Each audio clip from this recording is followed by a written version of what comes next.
آج کا یہ اجتماع بالخصوص ام المومنین حضرت خدیجۃ الکبریٰ رضی اللہ تعالیٰ عنہا جن کا آج یوم وصال ہے، ان کے ایصال ثواب کے لیے، اور اس کے ساتھ ساتھ میرے مرحوم والد جناب حاجی یعقوب گنگ صاحب اور ان کے ساتھ ہمارے کچھ مزید خاندان کے مرحومین جن کے ایصال ثواب کے لیے یہ مسجد بنائی گئی، تمام مسلمین تمام مسلمات کے ایصال ثواب کے لیے اجتماع ہو رہا ہے۔ بے شمار فضائل و برکات ہیں، بہت سارے واقعات، بہت ساری حدیثیں فضائل درود میں ملتی ہیں، مگر بعض اوقات ایسا ہوتا ہے کہ کچھ لوگ یہ سمجھتے ہیں کہ درود پاک بڑی اچھی چیز ہے، پڑھ لیں تو بڑا کمال ہے، لیکن نہ پڑھیں تو کوئی پرابلم نہیں ہے۔ نارملی درود پاک کو لوگ گرانٹڈ لے لیتے ہیں، ایسا نہیں ہے۔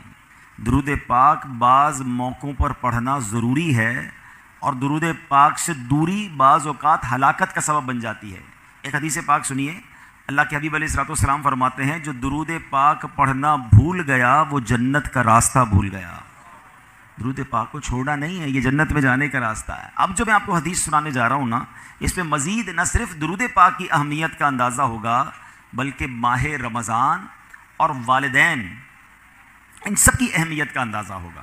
سرکار دو عالم نور مجسم صلی اللہ تعالیٰ علیہ وسلم ایک بار مسجد نبوی شریف میں ممبر اقدس پر تشریف لے گئے، اور میرے آقا علیہ الصلوۃ والسلام نے ممبر اقدس پر اپنا جب پہلا پیر رکھا، قدم مبارک رکھا تو فرمایا آمین، اگلا قدم رکھا فرمایا آمین، تیسرا قدم مبارک رکھا فرمایا آمین۔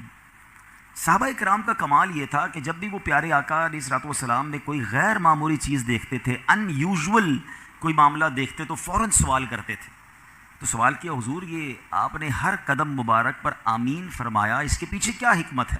حدیث کا خلاصہ ہے، سرکار دو عالم علیہ الصلوۃ والسلام فرماتے ہیں میرے پاس جبریل امین آئے اور انہوں نے یہ دعا کی کہ یا اللہ جو ماہ رمضان کو پائے اور اپنی مغفرت نہ کروا سکے وہ ہلاک و برباد ہو جائے۔ آقا فرماتے ہیں میں نے اس دعا پر آمین کہا ہے۔ دوسری سیڑھی پر قدم رکھا تو جبریل امین نے دعا کی کہ یا اللہ جو اپنے ماں باپ کو بڑھاپے میں پائے اور ان کی خدمت اسے جنت میں نہ پہنچائے تو وہ ہلاک و برباد ہو جائے۔ آقا فرماتے ہیں میں نے اس دعا پر آمین کہا۔ اور تیسری سیڑھی پر جب قدم رکھا تو نبی پاک علیہ الصلوۃ والسلام فرماتے ہیں کہ جبریل امین نے دعا کی کہ یا اللہ جو نبی پاک علیہ الصلوۃ والسلام کا نام سنے اور آپ پر درود نہ پڑھے وہ بھی ہلاک و برباد ہو جائے۔ میرے آقا فرماتے ہیں میں نے اس دعا پر آمین کہا۔ اب ذرا غور کیجئے، سب سے پہلے تو یہ سمجھتے ہیں اس دعا کی امپورٹنس کتنی ہے، اس دعا کا مرتبہ کتنا ہے۔ دعا کرنے والے کون ہیں؟ فرشتوں کے سردار جبریل امین، اور آمین کہنے والے کون ہیں؟ نبیوں کے سردار صلی اللہ تعالیٰ علیہ وسلم، جناب رحمت للعالمین۔ اٹ مینز دعا کے قبولیت میں تو کوئی شک نہیں ہے۔ اب یہ تینوں کام بڑے اہم ہو گئے نا، رمضان ملے اور مغفرت نہ ہو وہ مارا جائے گا، وہ برباد ہو جائے گا۔ لیکن آپ سوچیں کہ رمضان میں میری اور آپ کی مغفرت کا انتظام کیسا کیا رب نے۔ آئے ہائے، قربان جائیں اللہ کی رحمت پر۔ عشرہ رحمت کی آخری گھڑیاں چل رہی ہیں، سبحان اللہ۔ یعنی آپ اگر رمضان کو تھورولی دیکھیں نا تو یہ پورا پیکج ہے کہ کسی طریقے سے میرے بندے بخشے جائیں۔ رمضان ہے کیا؟ مولا علی شیر خدا کرم اللہ تعالی وجہ الکریم فرماتے ہیں اگر اللہ کو اس امت کو عذاب دینا ہوتا نا، سوال ہی اس کا سوال، یعنی جو فقیر ہوتا ہے نا وہ سخی کے در پہ جا کر کہتا ہے کچھ دے دو آپ کی مہربانی، وہاں سے خود ندائیں ہیں کہ مانگ لو جو مانگنا ہے۔ روزہ دار کی سونا بھی عبادت، روزہ دار کی افطار کے وقت، افطار سے پہلے منہ سے بو آتی ہے۔ ابھی اس وقت ہم سب افطار سے پہلے موجود ہیں، ہمارے منہ میں کچھ نہ کچھ اسمیل رہ جاتی ہے۔ کہتے ہیں یہ جو بو ہے نا یہ اللہ کے نزدیک مشک کی خوشبو سے بھی زیادہ بہتر ہے۔ یعنی مجھے بتاؤ بخشش کا کوئی بہانہ نہیں چھوڑا گیا ہے۔ لیکن اگر پھر بھی رمضان میں کوئی نہ بخشا جائے، جو اس مہینے میں بھی گناہ کرے، روزے نہ رکھے، نمازیں نہ پڑھے ہیں، اس مہینے میں راتوں کو گناہ میں گزارے، راتوں میں پھر برے کام کرے، اب کتنی سخت بات ہے کہ تمہارا دشمن شیطان بند کر دیا پھر بھی تم گناہوں سے باز نہیں آ رہے۔ اب اس میں بھی کچھ لوگوں کو وسوسہ آتا ہے کہ یار جب شیطان بند ہے تو گناہ کیوں ہو رہے ہیں؟ تو اس کی وجہ یہ علماء نے بڑی پیاری مثال دی کہ اگر آپ سائیکل چلائیں اور چلاتے چلاتے بہت دیر تک چلاتے رہے، اس کے بعد پیڈل مارنا چھوڑ دیں، پھر بھی سائیکل کافی دیر تک چلتی رہتی ہے۔ تو 11 مہینے جو شیطان نے پیڈل مارے نا ہم پر، تو یہ سائیکل کو بریک تو اچھا سائیکل پیڈل مارنا چھوڑ دیں پھر رکے گی کیسے؟ ایک بار روک دیں اب نہیں چلے گی، کیونکہ جب تک آپ پیڈل نہیں ماریں گے سائیکل نہیں چلے گی. ایسا ہی ہے نا, ہم بریک نہیں مارتے. ہونا یہ چاہیے پہلی رمضان کو ہی بریک لگا دیں کہ بس اب گناہ نہیں کرنے, ساری بری عادتیں ختم, تمہارے دوست گناہوں والے دوست دور, موبائل میں سارے وہ تمام گروپ سے ایگزٹ, تمام پیجز سے باہر جو مجھے گناہ کرواتے. بریک تو لگاؤ نا, پھر نہیں ہوگا رمضان میں گناہ. اگر بریک ہی نہیں لگ رہا, ہمیں دوست بھی وہی چاہیے, ہمیں موبائل میں بھی وہی دیکھنا ہے, ہمیں جناب معاذ اللہ ٹی وی میں بھی وہی دیکھنا ہے. تو آپ سوچیں رمضان میں گناہ کی پنشمنٹ بھی زیادہ ہے, اس کی سزا بھی زیادہ ہے, مگر لوگ گناہوں سے باز نہیں آتے رمضان میں. ایک حدیث سے اس کی سیویرٹی, اس کی سختی سمجھو. حدیث پاک کا مضمون ہے جو رمضان میں ایک گناہ کرے, ایک گناہ, اس کے 1 سال کے اعمال برباد کر دیے جائیں گے. ایسا نہ ہو کہ رمضان میں کروڑوں بخشے جائیں اور ہم اپنی بری عادتوں کی وجہ سے مارے جائیں. رمضان کی راتیں گناہوں کے لیے نہیں, عبادت کے لیے ہیں. رمضان کھانے پینے کے لیے نہیں, یہ تلاوت اور سجدوں کے لیے آیا ہے. تو نمبر 1 اس دعا کو یاد رکھنا کہ نبی پاک نے آمین کہا ہے کہ جو رمضان کو پائے اور اپنی مغفرت نہ کروا سکے وہ ہلاک ہو جائے. دوسری حدیث پاک, دوسرا کیا دعا تھی کہ یا اللہ جو اپنے والدین کو بڑھاپے میں پائے اور ان کی خدمت اسے جنت میں نہ پہنچائے تو وہ بھی ہلاک و برباد ہو جائے. آپ سوچئے کہ ہم اپنے والدین کی کتنی خدمت کرتے ہیں. جب والدین کی بات چلی ہے نا تو چلیں پہلے میں ہماری امی حضور حضرت خدیجۃ الکبریٰ رضی اللہ تعالیٰ کا بھی کچھ ذکر کر لوں کہ کیا عظیم ہستی, اور آج 10 رمضان ان کا یوم وصال ہے. کمال کی حدیث سنیے گا کہ پیارے آقا علیہ الصلوۃ والسلام, بخاری شریف کی حدیث, کہ جب پیارے آقا علیہ الصلوۃ والسلام غار حرا میں تشریف لے جایا کرتے تھے, ایک دن یہ ہوا کہ پیارے نبی رسول ہاشمی علیہ الصلوۃ والسلام غار حرا میں تشریف فرما تھے. حضرت جبریل امین بھی بارگاہ رسالت میں حاضر تھے. اتنے میں مسلمانوں کی پیاری امی جان رسول اکرم صلی اللہ تعالیٰ علیہ وسلم کی زوجہ محترمہ حضرت خدیجۃ الکبریٰ رضی اللہ تعالیٰ عنہ دور سے آتی ہوئی نظر آئیں. آگے کیا ہوا؟ بخاری شریف کی حدیث سے پاک سنیے کہ صحابی رسول حضرت ابو ہریرہ رضی اللہ تعالیٰ عنہ فرماتے ہیں حضرت جبریل امین نے خدیجۃ الکبریٰ رضی اللہ تعالیٰ عنہ کو دیکھا تو عرض کیا, یا رسول اللہ صلی اللہ تعالیٰ علیہ وسلم, یہ خدیجہ آ رہی ہیں, ان کے پاس برتن ہے جس میں کھانا ہے, جب وہ آپ کے پاس پہنچ جائیں تو انہیں اللہ پاک کا بھی سلام دیجئے, میرا بھی سلام کہیے, اور انہیں خوشخبری سنا دیجئے کہ جنت میں ان کے لیے اندر سے خالی یعنی خولدار موتیوں سے بنا ہوا گھر ہے جس میں نہ کوئی شور ہے نہ کوئی تکلیف ہے. اللہ کا سلام, جبریل امین کا سلام, اور جنت میں گھر کی بشارت. جب حضرت خدیجہ نبی پاک کے پاس پہنچی تو پیارے آقا علیہ الصلوۃ والسلام نے فرمایا اللہ پاک اور حضرت جبریل نے تمہیں سلام کہا ہے. تو اس کا جواب دیتے ہوئے حضرت خدیجہ نے کیا کہا, ان اللہ هو السلام وعلی جبریل السلام وعلیک السلام ورحمۃ اللہ وبرکاتہ, یعنی اللہ پاک سلام ہے اور حضرت جبرائیل اور آپ علیہ الصلوۃ والسلام پر سلامتی, اللہ پاک کی رحمتیں اور برکتیں ہوں. یہ مرتبہ ہے ہماری امی حضور حضرت خدیجۃ الکبریٰ رضی اللہ تعالی عنہا کا. مادر اولین اہل ایمان کی ہے یہ اس کی بزرگی و پاکیزگی, برگزیدہ ہے رب محمد کی بھی, عرش سے جس پہ تسلیم نازل ہوئی, اس سرائے سلامت پہ لاکھوں سلام, اس کا جبریل ملحوظ رکھے ادب, جنتی گوہریں گھر اسے بخش رب, کوئی تکلیف اس میں نہ شور و شغب, منزل من قصب لا نصب لا صخب, ایسے کو شک کی زینت پہ لاکھوں سلام.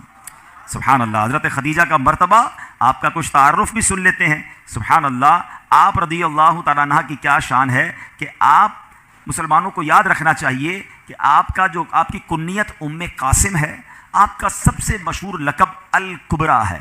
آپ بہت پاک باز, بہت باہمت, بلند حوصلہ, باعزت, اعلیٰ نسب رکھنے والی اور نہایت عقل مند خاتون تھیں. آپ کے اعلیٰ اوصاف و کمالات کی کیا شان ہے کہ زمانہ جاہلیت میں بھی آپ کو طاہرہ یعنی پاکیزہ خاتون اور سیدۃ قریش یعنی قریش کی سردار خاتون کے لقب سے پکارا جاتا تھا.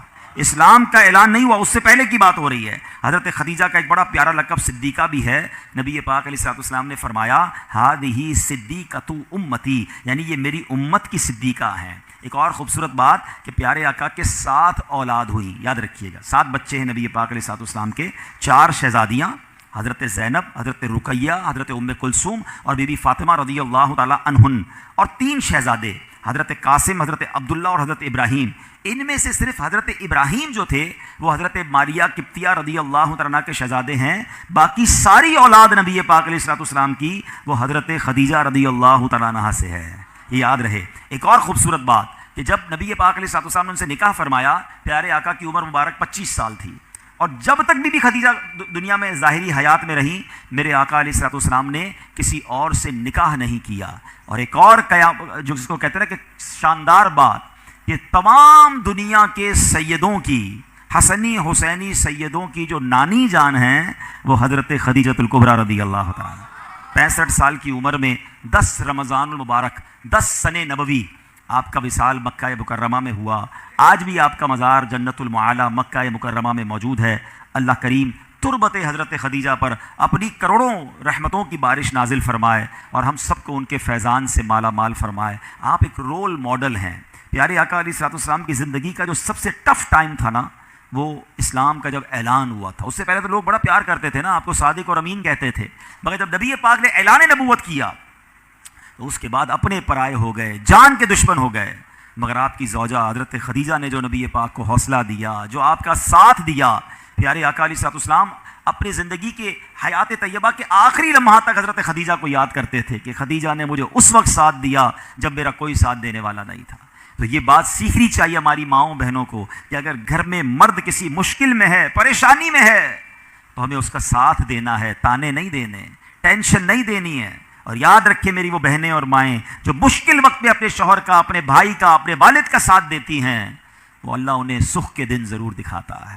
اور جو ہم نے سنا، پھر آتے اس دعا کی طرف کہ اللہ کے نبی علیہ الصلوۃ والسلام نے دعا کی کہ جو اپنے حضرت جبریل نے دعا کی کہ جو اپنے ماں باپ کو بڑھاپے میں پائے اور مغفرت نہ کروا سکے وہ ہلاک ہو جائے. تو اس سے سوچنا یہ ہے، اس سے سمجھنا یہ ہے کہ ماں باپ کی کتنی خدمت کرنی ہے، ماں باپ کی کتنی دعائیں لینی ہیں. میں آج ایک تحدیث نعمت کے لیے، شاید کسی کو یہ بات ترغیب کے لیے مل جائے، اس لیے بیان کرنے جا رہا ہوں کہ میں الحمدللہ ہماری اس مسجد میں ہم ہر سال والد صاحب کے لیے برسی کا ایک پروگرام کرتے ہیں. میرے ابو جان تقریباً 30 محرم کو آپ کا وصال ہوا. اللہ پاک ان کی بے حساب مغفرت فرمائے. ہمیں یہ ضرور اطمینان ہے کہ محرم کے اسی مہینے میں عاشورے میں انہوں نے عمرہ بھی کیا تھا، اور حدیث پاک ہے کہ ایک عمرہ دوسرے عمرے تک گناہوں کا کفارہ ہے. والد صاحب نماز کے لیے گھر سے نکلے تھے اور راستے میں چوٹ لگی، اور اسی چوٹ سے وہ پھر دنیا سے چلے گئے، واپس نہ آ سکے. جو راہ خدا میں نکلتا ہے، اللہ پاک اس کو، اس سے اچھی کیا موت ہوگی کہ نماز کی حالت میں وہ تشریف لے گئے. لیکن میں نے یہ سوچا کہ ماں باپ تو چلے گئے، اگر ماں باپ حیات ہوتے تو ہم ان کے ساتھ کوئی افطار تو کرتے نا، ان کی کوئی افطار کی دعوت تو کرتے. تو میں نے اور میرے بھائی نے مشورہ کیا کہ اب نہ امی ہیں نہ ابو ہیں، ان کی مسجدیں تو ہیں، تو کیوں نہ ہم وہاں جا کر قرآن خوانی کر کے ایک افطار اجتماع ان کے ایصال ثواب کا کریں، تاکہ ان کی روح کو ثواب پہنچے اور قبر میں بھی انہیں احساس ہو کہ انہیں بچے ان کے بھولے نہیں ہیں. یہ بات میں نہ کرتا، مگر میں اس لیے اس طرح کی بات کر رہا ہوں کہ شاید وہ لوگ جن کے ماں باپ چلے گئے ہیں ان کو ترغیب ملے کہ خدا کی قسم آج اگر آپ کے پاس ماں باپ ہیں، واللہ یو آر سو لکی، جس کے پاس ماں باپ بھی ہیں اور رمضان بھی ہے. آئے ہائے ہائے، اور کیا چاہیے تمہیں کہ ماں کے ساتھ افطار کرتے ہو، والد کے ساتھ افطار کرتے ہو، ماں کی دعائیں تمہارے ساتھ ہیں اور رب کی رحمتیں برس رہی ہیں. اس سے اچھی تو کوئی بات نہیں ہے. تو پلیز ماں باپ ہیں تو قدر کیجئے، دعائیں لیجئے، ان سے ان کو راضی کرنا، یہ تمہارے لیے جنت کا سامان ہے. حدیث پاک کا مضمون ہے جن سے ان کے ماں باپ راضی ان سے ان کا رب راضی. اور اگر ماں باپ ناراض تو رب ناراض. انہیں ناراض نہ کرنا، ہمیشہ خوش رکھنا. اور اگر ماں باپ چلے گئے ہیں تو انہیں بھولا نہ کرو، کسی نہ کسی بہانے انہیں تحفے پہنچایا کرو. ہم کیا تحفہ پہنچا سکتے ہیں؟ اب تو ان کو کوئی پیسے تو نہیں دے سکتے، کوئی سوٹ پیس بھی نہیں دے سکتے، مگر دعائیں تو دے سکتے ہیں، ثواب تو پہنچا سکتے ہیں. ہر بندہ اپنی حیثیت کے مطابق کرے. ضروری نہیں کہ آپ بہت بڑا افطار اجتماع اماں جان کے لیے کریں گے تو ہی ثواب پہنچے گا، پوری مسجد بنائیں گے. ہر بندہ اپنی حیثیت کے مطابق. اب مسجد میں ایک اینٹ لگا دے، اگر آپ کی جتنی حیثیت ہے. آپ 2 کھجوریں کسی کو کھلا دیں کہ یہ میرے ابو کے نام کی ایک کھجور، یہ میری والدہ کے نام کی ایک کھجور. انہیں پتہ تو چلے، انہیں کی روح کو احساس تو ہو کہ بچوں نے یاد رکھا ہے، بھول نہیں گئے، بھولی بسری داستان نہیں بن گئے ہم.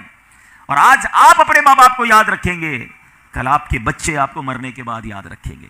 تو یہ سلسلہ آگے بڑھنا چاہیے. ماں باپ کی وجہ سے ہم جو کچھ ہیں آج ہیں. اللہ جو ہمیں عطائیں فرما رہا ہے, انہوں نے دن رات ہمارے لیے دعائیں کی ہیں, تو ہمیں ان کی قبر میں انہیں راحت پہنچانی چاہیے. وقتاً فوقتاً انہیں تحفے بھجوانے چاہیے. عید آتی تھی تو ماں کو سوٹ پیس دیتے تھے نا, ماں کو تحفہ دیتے تھے. اب نہیں دے پا رہے تو کوئی مسجد میں صدقہ جاریہ والا کام کر کے امی کو ثواب پہنچا دیں, کسی غریب کا بھلا کر دیں. نیت یہ کریں کہ میں اپنے ماں باپ کے لیے کر رہا ہوں. آپ کو پتہ ہے ماں باپ کے لیے ایصال ثواب کرنا کتنی بڑی نعمت ہے.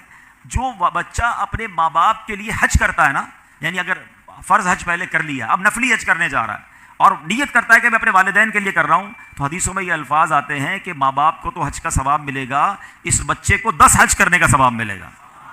کمال کی ہستیاں ہیں, ان کی وجہ سے ہمارا ثواب بھی ملٹیپلائی ہو جاتا ہے. تو پھر کیوں انہیں بھولیں, خوب ایصال ثواب کریں, ان کی قبر پر جایا کریں. اور تیسری حدیث پاک کا جو جز تھا, تیسری دعا تھی کہ اللہ کے نبی علیہ الصلوۃ والسلام نے فرمایا کہ جو پیارے آقا علیہ الصلوۃ والسلام کا نام نامی سنے اور درود پاک نہ پڑھے وہ بھی ہلاک و برباد ہو جائے گا. تو خوب درود پاک پڑھیں, خوب درود پاک پڑھیں. اس مہینے میں درود پاک پڑھنے کی عادت ڈالیں. علماء نے یہ بڑا آسان کر دیا ہمارے لیے کہ اگر ہم کبھی نبی پاک علیہ الصلوۃ والسلام کا نام سنیں اور درود پڑھنا بھول گئے تو علماء کہتے ہیں دن میں ایک مخصوص تعداد میں درود پاک پڑھ لیا کرو, 100 بار 200 بار 300 بار.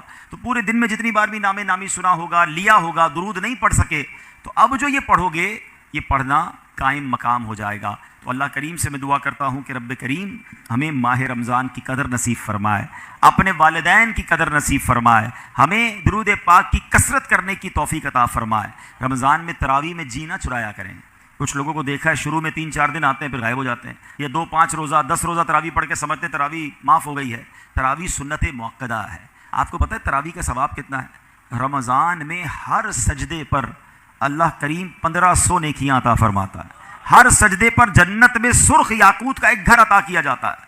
اب میں چوٹ کرنے کے لیے کہہ رہا ہوں, اگر یہ اعلان ہو جائے کہ جناب جو 20 رکعت تراویح پڑھے گا اس کو ہر روز ایک 20 رکعت تراویح پڑھنے پر بیریا ٹاؤن میں ایک پلاٹ دیا جائے گا, اور پورا مہینہ پڑھ لے گا تراویح پابندی کے ساتھ تو اس کو DHA ڈیفنس میں 1000 گز کا پلاٹ دیا جائے گا. آپ کو میرا خیال ہے آپ کی گلیوں میں بھی جگہ نہیں ملے گی, اتنے لوگ نماز پڑھنے آ جائیں گے. ارے وہ تو پورے تراویح 20 رکعت کے بعد پلاٹ کی بات ہو رہی ہے, یہاں ہر سجدے پر جنت میں سرخ یاقوت کا ایک گھر دیا جا رہا ہے. ہائے ہائے ہائے, اتنی اللہ نے رحمتیں آسان کر دی. پھر ہم تراویحوں سے بھاگ جاتے ہیں. تراویح بھی پڑھیں, نوافل بھی پڑھیں, تہجد بھی پڑھیں, اللہ توفیق دے اشراق چاشت بھی پڑھیں, رغبت کریں. یہ وقت آیا. آپ کو پتہ ہے پچھلے رمضان میں کئی لوگ ہمارے ساتھ تھے, کیا پتہ اور آج نہیں ہے, کیا پتہ اگلے رمضان میں ہم نہ ہوں. تو اس رمضان کو اپنا آخری رمضان سمجھیں اور خوب عبادتیں کر لیں. یہ بخشوانے آیا ہے. اب مغرب کے بعد عشرہ مغفرت شروع ہو جائے گا. دیکھیں نا, کچھ عرصہ پہلے ہم کہہ رہے تھے یار رمضان آنے والا ہے آنے والا ہے, 10 روزے نکل جائیں گے, پتہ بھی نہیں چلا, ایسی رمضان نے چلے جانا ہے. تو کر لیجئے جتنی نیکیاں کرنی ہیں. اور آخر میں عرض یہ ہے کہ اس مہینے میں سخاوت بھی کیجیے اپنی حیثیت کے مطابق. اپنے غریب رشتہ داروں کی مدد کیجیے, دیگر مسلمانوں کی مدد کیجیے. اور اس کے بعد میری گزارش ہے اپنی دعوت اسلامی کا بھی ساتھ دیں. دیکھیں یہ مسجد بھی بظاہر تو دعوت اسلامی نہیں بنائی ہے نا, ہمارے خدام المساجد شعبہ ہے باقاعدہ. سال کی 600 کے قریب مسجدیں پوری دنیا میں بن رہی ہیں. آپ کے محلے میں جب یہ مسجد نہیں تھی تو آپ کو شاید یہ برکتیں یہ رونقیں نہیں مل پاتی ہوں گی. اب دیکھیں مسجد بھی فل ہے, باہر بھی لوگ بیٹھے ہیں, بیانات ہو رہے ہیں, اجتماعات ہو رہے ہیں. مجھے بتایا کہ انشاءاللہ اعتکاف بھی ہوگا یہاں پر. تو یہ سب چیزیں دعوت اسلامی جن جن محلوں میں بناتی جا رہی ہے وہاں یہ امپیکٹ کریٹ ہوتا جا رہا ہے. تو اپنی زکوٰۃ, اپنا ڈونیشن, اپنا فطرہ, اچھا فطرے میں بھی جو غریب لوگ ہیں ٹھیک ہے وہ گندم کا دے دیں, مگر جن کو اللہ نے نوازا ہے ان کو بہترین فطرہ دینا چاہیے, کیونکہ حدیث میں جو کا بھی, کشمش کا بھی, کھجور کا بھی فطرہ بیان ہوا ہے. تو ہمیں جیسا اللہ نے نوازا ہے اللہ کی راہ میں اسی خوش دلی کے ساتھ خرچ کرنا چاہیے. ماشاءاللہ کل جمعہ ہے اور رمضان کا جمعہ تو نور علی نور ہوتا ہے, یاد رکھیے گا. جیسے میں نے کہا نا کہ روزانہ مغرب کے وقت 10 لاکھ بخشے جاتے ہیں, تو رمضان میں جمعرات کی مغرب سے لے کر جمعے کی مغرب تک حدیث پاک کے مضمون کے مطابق ہر لمحے 10-10 لاکھ بخشے جاتے ہیں. اور جمعے کا جو افطار سے مغرب سے پہلے کا ٹائم ہوتا ہے تو خاص قبولیت کا وقت ہے. تو دعوت اسلامی نے مہربانی کیا کی ہے کہ جو ویکلی اجتماع ہے دعوت اسلامی کا, اب وہ رمضان میں جمعے کو عصر سے مغرب ہوتا ہے. تو کل انشاءاللہ آپ کا ہفتہ وار اجتماع منظور کالونی کی جامع مسجد خضرہ میں کل عصر سے مغرب ہوگا, تو آپ نے اس میں بھی شرکت کرنی ہے. کریں گے نا انشاءاللہ. اللہ پاک عمل کرنے کی توفیق. آج بی بی خدیجہ کا بھی ذکر کر لیتے ہیں. 10 رمضان المبارک آپ کا یوم وصال بھی ہے, تو ان کا دن بھی قریب تھا. تو پہلی قرآن کی آیت کیسے نازل ہوئی یہ بھی ہم نے بات سنی. اب آؤ بی بی خدیجہ کا کیا کردار تھا, کیسی نبی پاک علیہ الصلوۃ والسلام کو انہوں نے تسلی دی کیا عرض کرتی ہیں دل جوئی کرتے ہوئے، کلا واللہ ما یخزیک اللہ ابدا، یا رسول اللہ ایسا ہرگز نہیں ہوگا، خدا کی قسم اللہ پاک آپ کو رسوا نہ فرمائے گا. خدا کی قسم کھا لی آپ نے، اور اس کے بعد اپنی اس قسم کا ریزن بیان کیا کہ میں نے کیوں یہ کہہ رہی ہوں. میں آپ کہتی ہیں اس لیے کہ انک لتصل الرحم، بے شک آپ صلہ رحمی فرماتے ہیں، وتحمل الکل، کمزوروں کا بوجھ اٹھاتے ہیں، وتکسب المعدوم، محتاجوں کے لیے کماتے ہیں، وتقر الضیف، مہمان نوازی فرماتے ہیں، وتعین علی نوائب الحق، یعنی راہ حق میں مشکلات پر برداشت کر لیتے ہیں. سبحان اللہ، حضور آپ کے تو یہ اوصاف ہیں، آپ تو ایسے ہیں، اللہ آپ کو کیسے رسوا فرمائے گا، آپ کے ساتھ کچھ نہیں ہوگا. اللہ اکبر. علماء نے اس پر بڑی ڈیبیٹ کی ہے کہ اللہ نے بی بی خدیجہ الکبریٰ رضی اللہ تعالی عنہا سے کیسا شاندار کام لیا. ذرا غور کیجئے، ابھی تو اسلام کی ابتدا ہے، ابھی تو پہلی 2-3 آیتیں نازل ہوئی ہیں، اور اسلام کی ابتدا میں بی بی خدیجہ کا کردار دیکھے کہ نبی پاک کی دل جوئی کا سامان کر رہی ہیں، نبی پاک کو دلاسا دے رہی ہیں. یہاں 2 باتیں سیکھنے کو ہیں. عورت کو اسلام سے پہلے پیر کی جوتی سمجھا جاتا تھا. عورت کا حال یہ تھا کہ اگر باپ کا انتقال ہو جائے تو بیٹا ماں پر قبضہ کر لیتا تھا، کوئی نکاح کی ضرورت نہیں تھی. مال کی صورت میں جس طرح ایک دوسرے کو لوگ تحفہ دیتے تھے، اس طرح لوگ عورتوں کو تحفہ ایک دوسرے کو پیش کیا کرتے تھے، اور پیر کی جوتی کی طرح عورتوں کو بیڑا غرق کیا جاتا تھا. کوئی عزت نہیں تھی. کسی کے یہاں لڑکی پیدا ہو جائے اس کے چہرے سے ہوائیاں اڑتی تھی، چہرہ سیاہ ہو جاتا تھا، زندہ لڑکیوں کو درگور کیا جاتا تھا. اور اس دور میں نبی پاک تشریف لائے اور کیسا اسلام کا نور پھیلا کہ ابھی ابتدائے اسلام ہے، پہلی آیت نازل ہوئی ہیں، اور بی بی خدیجہ سے اتنا بڑا کام لیا جا رہا ہے. اس حبیب کو دلاسا دے رہی ہیں جو وجہ تخلیق کائنات ہیں. میرے آقا تو وہ ہیں جو رب کے حبیب ہیں، جن کے صدقے ہمیں قرآن ملا ہے، جن کے صدقے ایمان ملا ہے. ساری دنیا میں اسلام کا نور جن کی برکت سے پھیلا ہے. مگر فرام دا اسٹارٹ ایک خاتون کا جو کردار ہمیں نظر آ رہا ہے تو گویا یہ رہتی دنیا کو پیغام دینا تھا کہ یہ اسلام ہے جس میں عورت کی عزت ہے، یہ اسلام ہے جس میں عورت کی عظمت بیان ہوئی ہے. اب ذرا سوچئے پہلی آیتوں کے نزول کے وقت آپ کی فراست کا اور آپ کی عقل مندی کا یہ عالم تھا.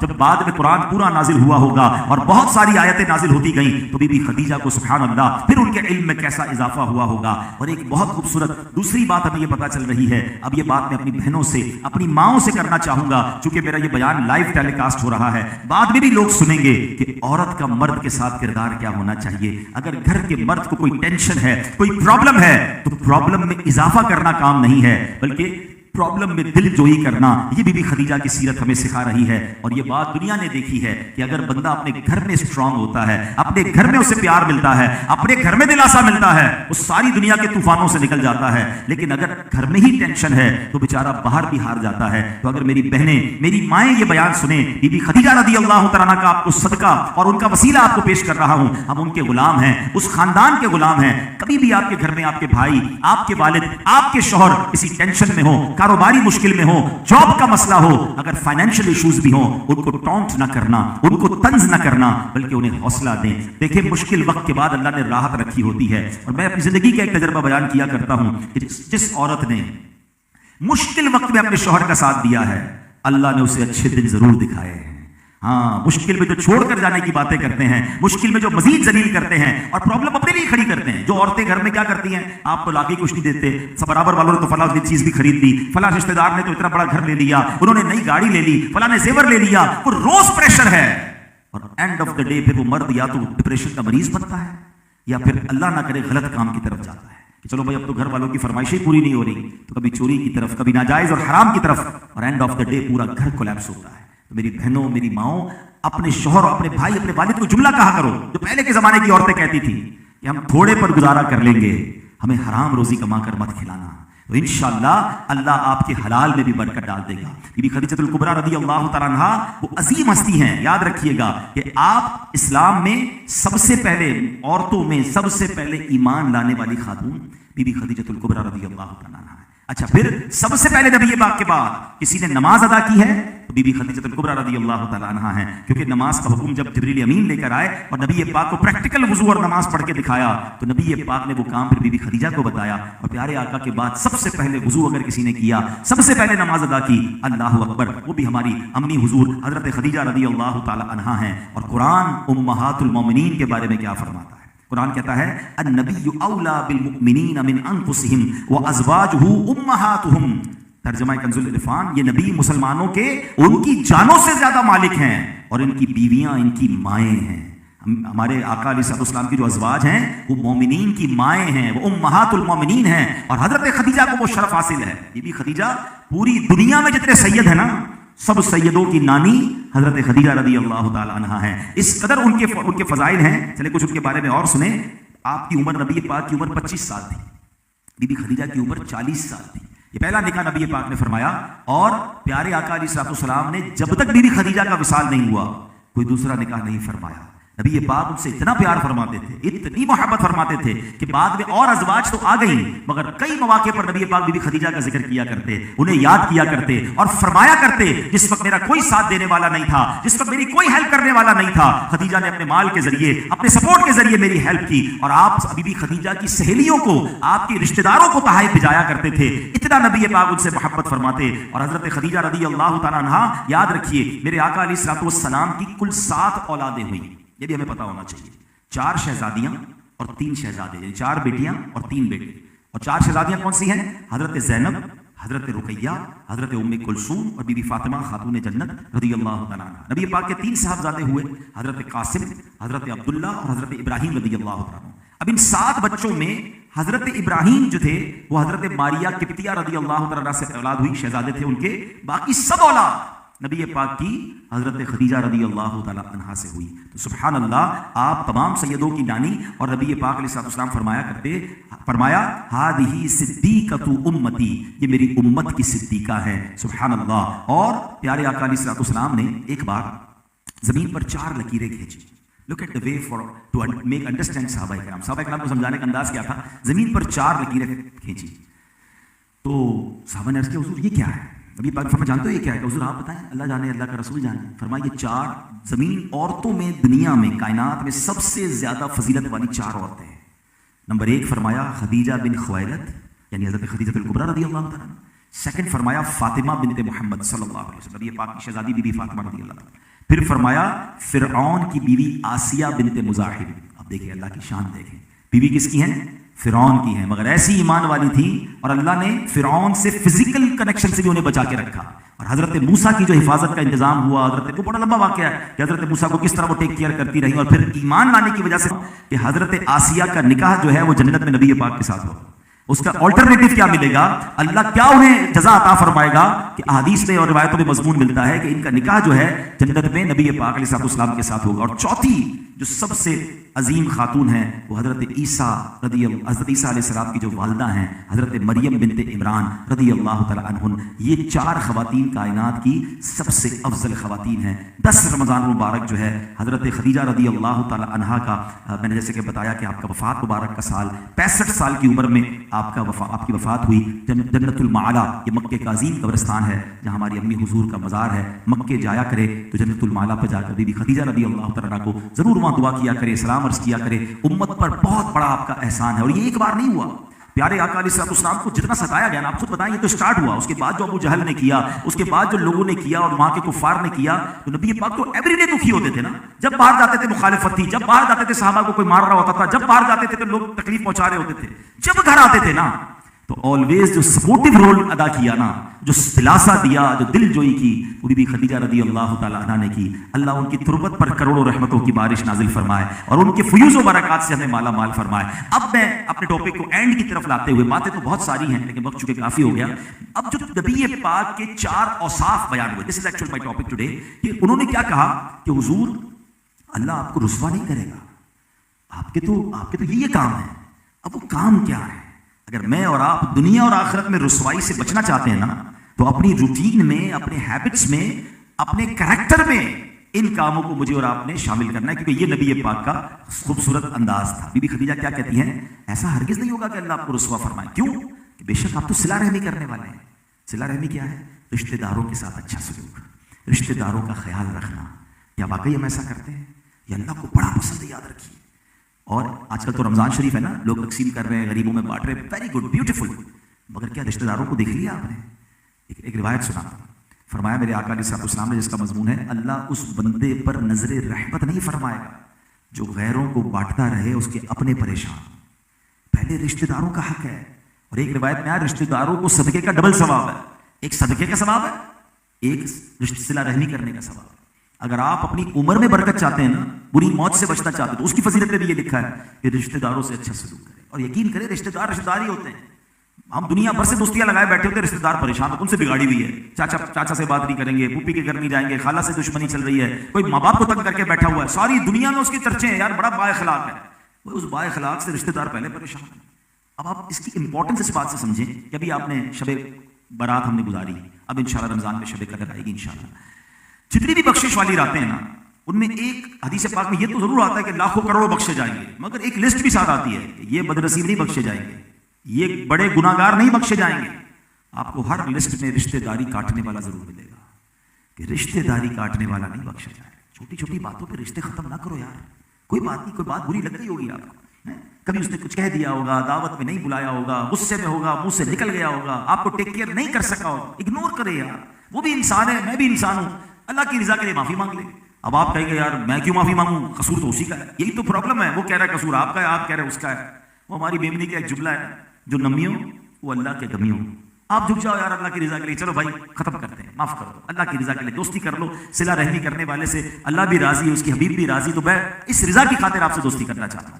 تو دل بڑھا کر کے رشتے ملائیں. تھوڑی سی لائف ہے، دشمنیاں پال کر اگنورنس کے ساتھ زندگی کیوں گزارتے ہیں؟ محبتیں بانٹیں، پیار دیں. 5000 میرے فیس بک فرینڈ ہیں اور ذرا رشتے دار ناراض ہیں، بھائی بہن سے دوستی نہیں ہے، قریب وہ آتے نہیں ہیں. اب بلیو کریں، اللہ نہ کرے کسی دن بستر پر پڑے نا بیمار ہو کر، تو بستر کے قریب بھائی بہن ہی ہوں گے تو آئیں گے. یہ سوشل میڈیا کے فرینڈ نظر بھی نہیں آئیں گے. ہم ان کے چکر میں ان کو خراب کر رہے ہیں. تو صلہ رحمی نبی پاک کا انداز. پھر بی بی خدیجہ کیا کہتی ہیں کہ آپ کمزوروں کا بوجھ اٹھاتے ہیں. ہائے یہ میرے آقا ہے، کمزوروں کے مددگار ہیں، یتیم مسکین، وہ لوگ جن کو کوئی نہ پوچھے ان کے ساتھ ہیلپ کرنا، ان کو سپورٹ کرنا، یہ نبی پاک کا طریقہ. مگر آج جو ہو رہا ہے ہمارے سامنے، کمزور کو تو کہتے ہیں جتنا دبانا ہے دبا دو، کیا بگاڑ لے گا، پسل کے رکھ دیں گے اس کو، نوکر ہے ہمارا، ملازم ہے، رشتہ دار غریب ہے، اس کی کیا حیثیت ہے، ابھی ایک فون کروں گا تو اس کو اٹھا کے لے جائیں گے. میرے سامنے کون بات کر سکتا ہے؟ ملازم کے وہ بیچارہ غریب آدمی ہے، جو منہ میں آتا ہے بول دیتے ہیں، اس کو پتا ہے غریب جاب تو چھوڑ کے جائے گا نہیں، اس کو دوبارہ نوکری کہیں ملے گی نہیں، وہ گالیاں سنتا رہتا ہے سیٹ کی، بیچارہ رات میں رات کو روتا بھی ہوگا. یہ انداز نہیں ہے. بے شک وہ غریب ہے، بے شک وہ کمزور ہے، مگر وہ بندہ رب کا ہے. میرے اور آپ میں کوئی اس میں فرق نہیں ہے. ہاں ایک حدیث سناتا ہوں، میرے آقا فرماتے ہیں من آذا مسلمن، ٹرائی ٹو انڈرسٹینڈ. اس حدیث میں کوئی سیگریگیشن نہیں ہے کہ کسی نے اپنے مالدار مسلمان کو تکلیف دی، یا کسی نے پیسے والے کو تکلیف دی، کسی نے طاقتور کو تکلیف دی. نو، ٹوٹل من آذا مسلمن، کسی بھی مسلمان کو اگر کسی نے تکلیف دی، actually I am going for translation, من آذا مسلمن، جس نے کسی مسلمان کو تکلیف دی، فقط آذنی، فقط آذانی، اس نے مجھے تکلیف دی. پھر آگے فرمایا جس نے مجھے تکلیف دی وہ ایسا ہے جس سے اس نے اللہ کو تکلیف دی. ایک مسلمان کو تکلیف دینا بات کدھر تک جا رہی ہے؟ مگر ہم سمجھتے میں روزے میں تھا یار، منہ سے نکل گیا، ابھی ہو رہا ہے. مجھے اندازہ ہے، میں بھی 2-4 دن پہلے کسی بلڈنگ میں گیا تو ہم لفٹ پہ نیچے اتر رہے تھے، تو اس میں 2 صاحب تھے اور وہ عصر کے بعد کا ٹائم تھا اور لفٹ میں لگی ہوئی تھی نا فرسٹ کلاس. تو میں نے اپنے بھائی داس، میں نے کہا بھائی خاموش رہنا، یہ افطار سے پہلے سب سے ڈر ہی لگ رہا ہوتا ہے، اس کو روزہ لگتا ہے نا پھر اگلے کی خیر ہی نہیں ہوتی. بھائی آپ کو روزہ لگا یہ آپ کا پرابلم ہے، آپ نے پور صبح سے پانی نہیں کھایا، چائے نہیں پی، آپ کو سگریٹ کی عادت تھی، آپ کو ٹینشن ہے، آپ کسی کو تو نہ اس سے تو افطار نہ کر لینا. لیکن ادھر نہیں ہے ٹینشن، کسی کو فکر ہی نہیں ہے کہ کسی کا دل ٹوٹتا ہے تو ٹوٹ جائے. بیوی کے ساتھ جو آج کل ہو رہا ہوگا، افطار میں بیچاری کو کوئی لیٹ ہو گیا، شربت ٹھنڈا نہیں ملا، سموسے گرم نہیں ملے، وہ بھی انسان ہے یار، کمپیوٹر سے تھوڑی شادی کی ہے. ہونا تو یہ چاہیے تھا کہ ہم اپنے گھر والوں کو بھی کہیں 10-15 منٹ پہلے سب ختم کرو، آؤ دعا کرتے ہیں. ارے افطار کا وقت تو دعاؤں کا وقت ہے. روزانہ 10 لاکھ گناہگار بخشے جا رہے ہیں افطار کے وقت، اور ہمارے دسترخوان پر افراتفری ہے، سموسے کدھر ہیں تو وہ کدھر ہے تو دہی بڑے کدھر ہے، ابھی تک یہ چیز نہیں آئی. ارے مانگنے کا ٹائم ہے یار، پھر کھا لینا تھوڑی دیر بعد. افطار پانی سے بھی ہو جائے گا، دعائیں نہیں ملیں گی افطار والی بات میں. خدا کی قسم سارا سال یاد کرو گے کہ یار افطار کی دعا کا کیا لطف ہوتا ہے. کھانا پینا ہم نے رمضان کو بنا دیا ہے، تو نرمی لائیں اپنے اندر، معافی لائیں اپنے اندر، کمزوروں کا ساتھ دیں. میں نے کئی بار بیان میں جملہ کہا ہے، پھر کہہ دیتا ہوں. پنجاب میں گیا تھا ایک بار تو ایک جملہ سیکھ کر آیا. وہ پنجابی لوگ بڑا پیارا جملہ کہتے ہیں مضبوط آدمی سے نہ ڈرو، ماڑے آدمی سے ڈرو. اب ماڑا کہتے ہیں کمزور. میں نے کہا یہ کیوں کہہ رہے ہیں کمزور سے ڈرو، لوگ تو مضبوط آدمی سے ڈرتے ہیں، طاقتور گارڈز ہوں، سپورٹ ہو اس کا. کیا کمال کا جواب ملا. کہتے ہیں بھائی مضبوط آدمی تو اپنا بدلہ خود ہی لے لے گا، کمزور تم سے بدلہ تو نہیں لے سکے گا، مگر اللہ کی بارگاہ میں ہاتھ اٹھا دے گا. اور فریاد ادھر جو ہے نا اس کی ڈائریکٹ پہنچ جانی ہے. اللہ تو کمزوروں کا ساتھ دیتے، تو دنیا نہیں دیتی نا ساتھ، اللہ تو مظلوموں کا ساتھ ہے نا، ساتھ دینے والا ہے. ظالم کو تو بیڑا غرق ہو جائے گا. تو میں آپ کو ایک مشورہ دیتا ہوں، بھائیوں والا مشورہ دیتا ہوں. کبھی آپ کو اپنی لائف میں یہ محسوس ہونا یار چلتے چلتے گاڑی ڈسٹرب ہو گئی ہے, بالکل ٹھیک صحت تھی, کوئی پرابلم نہیں, اچانک بیماریاں ہونے لگ گئی یار, فیملی میں بڑا پیار تھا, اچانک جھگڑے ہونے لگ گئے, کاروبار گوئنگ ویری گڈ, بزنس میں تو گڑبڑ لاس ہونے لگ گیا ہے. میں آپ کو مشورہ دوں گا, پہلے چیک کر لو کسی کا دل تو نہیں دکھایا, کسی کی ہائے تو نہیں لے لی, کیونکہ جب ہائے لگتی ہے نا سب کچھ برباد ہو جاتا ہے, چلتا کچھ تباہ ہو جاتا ہے. پلیز زندگی ایسی گزارو, ہم دعائیں لینے والے بنے, ہم ہائے لینے والے نہ بنے. اور یہی نبی پاک کا انداز ہے کہ آپ کمزوروں کا ساتھ دینے والے ہیں. کبھی کسی کمزور کا ہاتھ پکڑ لو یار, کھڑا کر دو اس کو, سپورٹ کرو, کسی کو جاب پہ لگا دیں, کسی کو کاروبار کروا دیں, کسی کو تکلیف میں اس کے چہرے پہ مسکراہٹ لے آئے. اگر کہہ دیا نا میری ان تمام باتوں میں اگر کسی کو یاد آ رہا ہے تو اس پہ شرمانا نہیں, معافی مانگ لینا. اپنے ملازم سے مانگنی پڑے تو مانگ لینا, اپنی بیوی سے مانگنی پڑے تو مانگ لینا. کسی کا بھی دل دکھایا ہے نا, اگر کوئی پرابلم نہیں, ادھر مانگ لو, معافی تلافی ہو جائے گی. ادھر مانگنا ادھر نہیں ہوگی, ادھر تو پھر نیکیاں دینی پڑیں گی نا, ظالم کو تو پھر اس کا حساب دینا پڑے گا. تو بڑا دل کر کے معافی مانگو. مجھے اچھی طرح یاد ہے ایک بار میرا اسی طرح کا ایک بیان تھا, ایسے بزنس مین بیٹھے تھے تو ایک مل اونر بھی بیٹھے تھے, معافی پر ہی بات ہوئی, اللہ کی رضا کے لیے معافی مانگ لینی چاہیے. اس مل اونر کا مجھے دوسرے دن یا تیسرے دن فون آیا, کہتا ہے میں بیان سن کر گیا, اس وقت سے میرے دماغ میں چل رہا تھا, میں نے اسی دن بیان والے دن ہی شام کو اپنے ایک مینیجر یا اپنے ایک امپلائی کو خوب سنائی تھی اور سب کے سامنے سنائی تھی. اب میں رات بھر سوچتا رہا کہ یار میں نے اس کا بہت دل دکھایا. اب میں ہمت میری نہیں ہو رہی تھی کہ میں ڈائریکٹر آف دا کمپنی اور میں اپنے امپلائی سے معافی کیسے مانگوں. بولا آپ کا بیان سنا, بس کنفیوز چلتا رہا, سر پہ بڑا بوجھ تھا. آج ہمت کر کے میں نے اس کو بلایا اور میں نے اس کو معافی مانگ لی. اس سے کہتے میرے سر سے بہت بڑا بوجھ اتر گیا, آپ کا بہت شکریہ, میرا یہ مسئلہ ہو گیا. اچھا کیا انہوں نے, ہمت تو مانگ لینی چاہیے.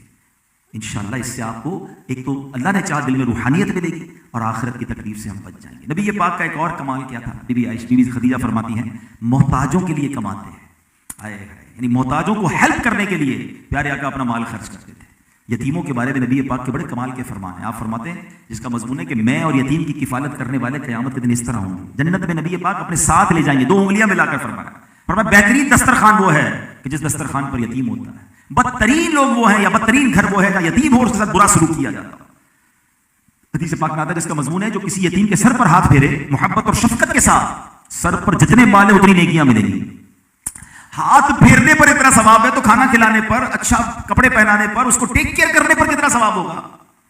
میں آپ کو مشورہ دیتا ہوں, آپ یتیموں کا کچھ نہ کچھ پورشن اپنے ذمہ لے لیجیے.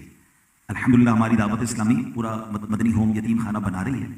آپ یہ سوچیں نا میرے 4 بچے ہیں, 5 بچے ہیں, 3 بچے ہیں, 3 گھر میں پل رہے ہیں, میں 2 یتیموں کا بھی خرچہ اٹھا لیتا ہوں. وہ کھائیں گے پیئیں گے, انشاءاللہ تعلیم حاصل کریں گے, مجھے نیکیاں ملیں گی تاکہ یہ فضیلت مجھے حاصل ہو جائے. تو نبی پاک کے پیارے اسلامی بھائیوں یہ انداز ہیں. تو ماہ رمضان میں ایکچولی ہم نے اپنے آپ کو پیوریفائی کرنا ہے. کھانا پینا روکنا ہی صرف روزہ نہیں ہے. حدیث پاک کا مضمون ہے کہ جو بندہ جس کو رمضان گناہوں سے نہ روک سکے اس کے بھوکا پیاسا رہنے کی اللہ کو کوئی ضرورت نہیں ہے. بھوکے پیاسے تو ہیں مگر سارے غلط کام چل رہے ہیں. جیسے میں نے بیان کے شروع میں کہا کہ رمضان میں گناہ نہیں کرنا, تو آنکھ کا بھی روزہ ہے, زبان کا بھی روزہ ہے, کان کا بھی روزہ ہے. حرام سننا نہیں ہے, حرام بولنا نہیں ہے, حرام دیکھنا نہیں ہے, ہاتھ سے کوئی حرام کام کرنا نہیں ہے. یہ روزہ ہے نا, تو پھر انشاءاللہ اس کی برکتیں ملیں گی.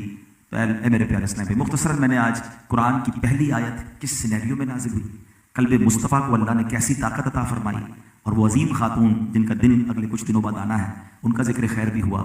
اللہ ہم سب کو آج کی اس محفل کی برکتیں عطا فرمائے, جو باتیں سنی اسے یاد رکھنے اور اس پر عمل کرنے کی توفیق عطا فرمائے. بیان کے شروع میں نے ایک بات کہی تھی کہ میرے آقا رمضان میں خوب سخاوت فرماتے تھے, تو آپ بھی اللہ کی راہ میں خوب خرچ کریں. زکوٰۃ کا ٹائم آ گیا تو پوری دیں, ڈنڈی نہ ماریں.